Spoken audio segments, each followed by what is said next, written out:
Welcome to Zwida Media. If you're new to this channel, please subscribe. Don't forget to like, comment and share. Here's a new video for today.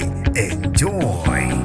Ushaqekile umndeni obambe umakoti kanye neshende bezitika ngocansi emzini. Sanibona nginibingelele ngiphinde nginamukele kuphi na kuphi elanibulo khona le video. Mangoqala usijona lelikhasi wamulekile igama lami ngusibonga konke wakandwando. Mothanda ke ungangibiza intatheli ka YouTube. Monga subscribe ngiyacela usubscribe uphinde ke ucindezele nebell khona phela YouTube ezokwazisa ngaso sonke isikhathi mangifaka ivideo entsha. Basababaza ihlazo omakhelwane kanye nomndeni wakaMasango eMaduladula endaweni yaseNquthu. Kokuba ke kubanjwe uqotsheni umakoti kanye nomakhelwane ke bebhizi bezitika ngocansi emzini. Lesigameko ke kuvela ukuthi ke umshana wakulomuzi kwaMasango obhadame ke umalumekazi wakhe nelinye isoka bezibhizi ke kwenye yezindlu bezitika ngocansi ngolesithathu ebusuku. Kube nomhlangano ke emva ukuthi ke kubonakale noma ke kubhadame ke yena umakoti enza lesenzo esingehlanga kahle kubona. Kanti ke umhlangano ubufaka phakathi induna. Kanti ke umakoti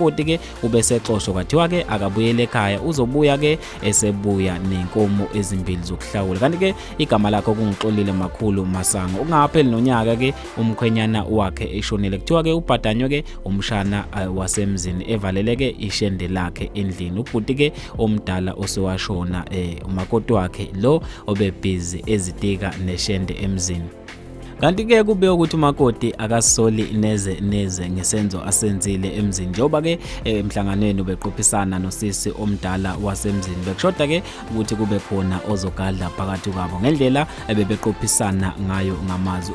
Uzwe walibeka ke nangembaba ukuthi ke amawindi afile abulawa umshana lo obezwa izwi lendoda endlini efuna ukungena ngeke ke eze ewakhokhe yena. Kanti ke umakoti kuthiwa bengayifakile inzelo njengoba ke lo owashona ebeyiwele umkhwenyana wakhe, so ngalokho ke ubengayifakile inzilo. Kanti ke mina bafethu ngintatheli ka YouTube sengiyaphela khona la ngizothanda ke ukuzwa ukuphawula kwakho ukuthi ke wena ke kuyinto le ethe ingehlela wena ubuzophatheka kanjani isenzo ke esihle noma esingekho sihle lesi esithe senziwa umakoti. Kanti ke asivele siqede khona lapha kwi comment section ngithi ke awungibambe evidweni elandelayo.